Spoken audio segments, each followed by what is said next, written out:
मोनसे बाथ्राखौ नोजोर होबाय थादोंमोन जे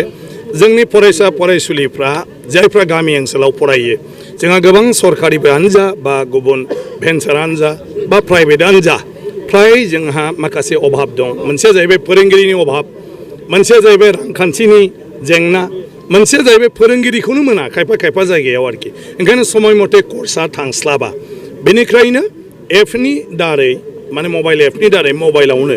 गासिबो क्लासफोरखौ जाहाथे मोननो हायो बयनिख्रुइ इम्पर्टेन्टआ क्लास 9-10 जोंनि फरायसा फरायसुलिनि थाखाय ओंखायनो 9-10 नि मेथ्स आरो साइन्सखौ दा माने एप डेभेलप खालामनाय जादों बेवहायनो गासै कर्सफोरखौ बुजायनाय गासै बेखौ मोनजोबगोन आरो बे एपनि गेजेरजों फरायसा फरायसुलिया मोनसे जगाजगखौ लाखिबाय थानो हागोन जिकुनु सोंथि बेवहाय सोंथि जुदि होयो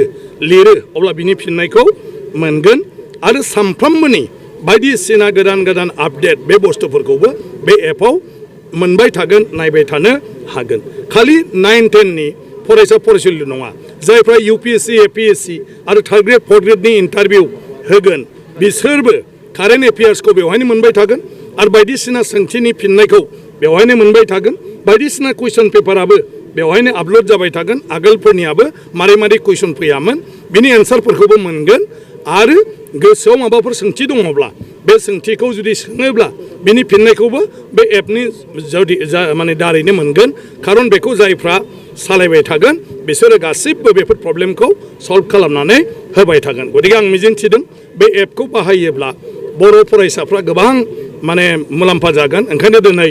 जों सौहानाय गासै फरायसालिनि फरायसा फरायसुलियारि फोरोंगिरिखौ हांख्रायहरनाय जादों आरो बिथांमोनहा जुदि दा सोलोङो गुबुनखौबो खोन्थायो अब्ला मोजां जागोन ओमफ्राय बर' बिजोंनिखौ आंनि समस्थिल' नङा बर' बिजोंखौ गासै दुलाराय बर' माने मिडियामनि फरायसा फरायसुलिफ्रानो बा जायफ्रा गोसो बिसोरनो डाउनलड खालामनानै लानानै बिसोर बेखौ बाहायनो हागोन आरो गतिके सोरबा दिल्लीयाव था सोरबा माने फाबा अरुणाचलाव था शिलंआव था फाबा था बिसोरबो जुदि माबा मोनसे जाहोनाव उसुबिदायाव मास मोनसे थाहैनांदोंब्ला मास मोननै थाहैनांदोंब्ला बे एपनि दारै बिसोरो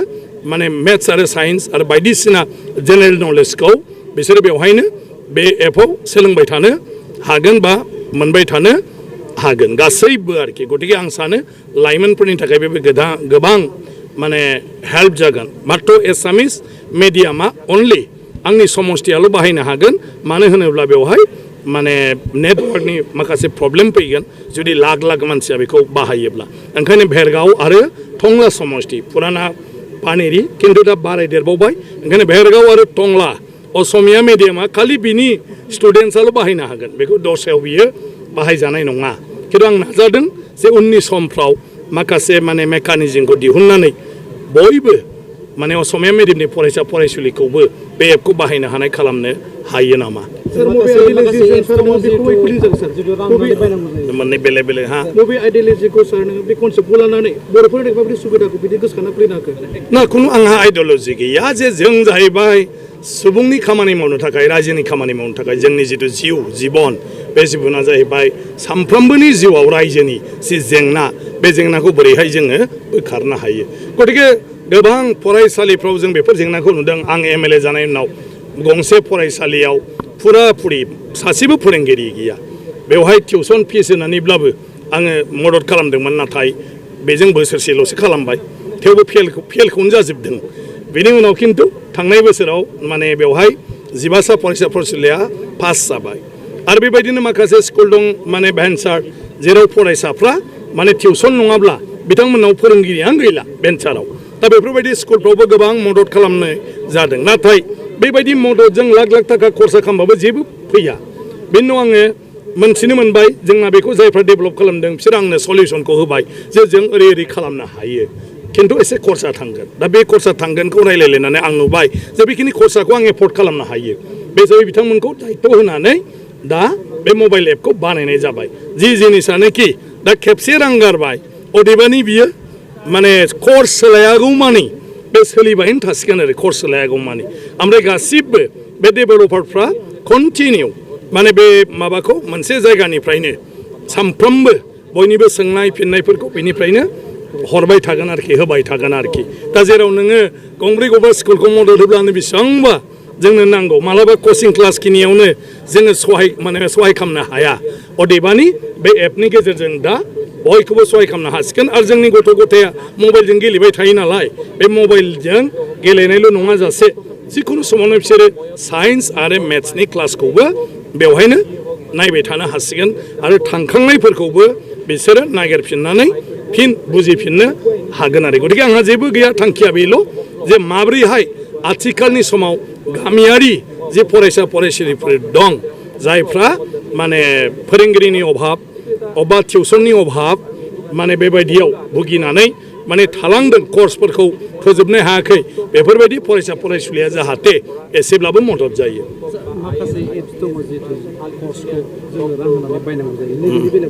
बेवहाय फ्रि बेवहाय खुनु रां होनो नाङा गतिके बेवहाय खुनु फैसा नाङा बे एपआव बेखौ बे इजियावनो डाउनलड जाजोबगोन गासिबो गतिके बेवहाय खुनु थाखा फैसा होनांगौ गैया फिस होनांगौ गैया सर मोनसे लास्ट सोंथि खालामो सर गोबाङानो बेबायदि जोंनि बर'फ्रा फरायदोंल' थोङैनो नाथाय फिउचारनि थाखाय गोबां साननो रोङाखै आरो ग्रेजुवेसनजों थांनांगौ फरायसालियाव होनना सानो एपिएससि इउपिएससि खालामनो थाखाय मा खालामनांगौ सार ना बेनि थाखाय जोङो गुदियावनो बिमा बिफाया माने साननांगौ मोनसे सिमां नुनांगौ जे फिसाखौ ना इन्जिनियार खालामनो ना अफिसार खालामनो ना बिजनेसमेन खालामनो मायाव इन्ट्रेस्टेड आरो बे लाइनखौ खालामनांगौब्ला मा साबजेक्टफोरखौ गोसो होनांगोन बबे कर्सखौ बेबायदि जोङो फार्स्टआव गार्जेन खारन 5, 6, 7, 8, 9 फरायनाय गथ'आ बेफोरखौ मोनथिस्लाबजोबा नाथाय गार्जेना मोनथिगौ नालाय आरो मोनथियाब्लाबो मालायनिफ्राय सोंनानै मोनथिनानै लानांगौ आरो मोनथिनानै मालायनि साजेसन होनाय बायदि जोङो गथ' गथायखौ मायाव लुबैदों बेनि उनावहाय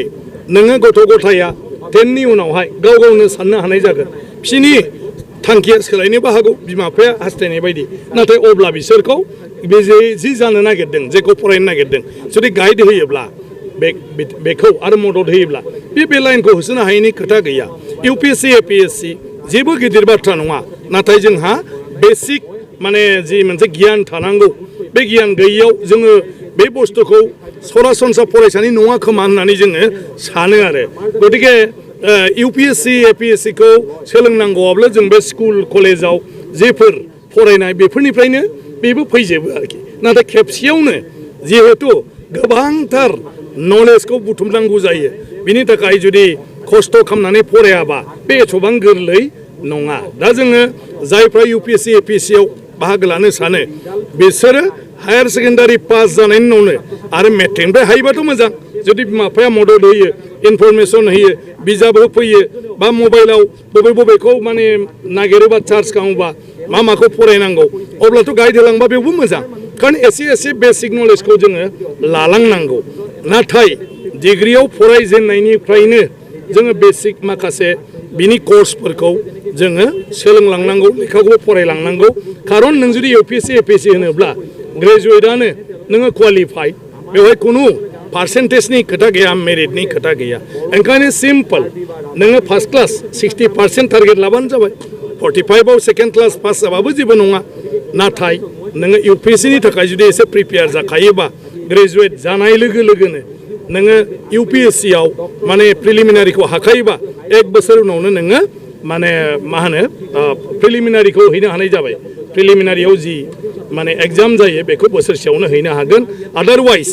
इउपिएससि एपिएससिनि कर्सआ जेनेरेलि 2 बोसोर होननानै साननानै लानाय जायो जोंनाव गोबां कनसेप्टफ्रा दा एसे माने माबाजोब आद्राजोब जों माने कचिंआव थाङो कचिंआव हरो दा सुपार 50 ना अदेबानि जों बोसोरसेनिल' होदों आरोखि खिन्थु बोसोरसेजों नोङो इउपिएससिनि एपिएससिनि प्रिपारेसना जाजोबनो हाया ओंखायनो बोसोरसेनिल' होननानै जों साननानै लायोब्ला खेबसे गारलिनबाय थाय आरो बारे बारे जों नाजानो हानाय नङा ओंखायनो कर्सआ बोसोरनै माने मिनिमाम आरोथ' बोसोरथाम आरो मोजांबाव जेन'बा खिन्थु बैसोनि खोथा थाहैयो खैबार एग्जाम होगोन बिनि खोथा थाहैयो ओंखायनो जोङो गासिबो बेसिक बुस्थुफोरखौ जोङो हायार सेकेन्डारि पासनिफ्रायनो बेफोरखौ नागिरनांगौ खारन ग्रेजुवेटनि उनाव नों मा मावगौ आरो हायार सेकेन्डारिनिफ्राय नोङो लाइनखौ होसोनांगौ गतिके बेखिनिखौ गार्जेनानो फार्स्ट जोङो सांग्रां जाग्रोनांगौ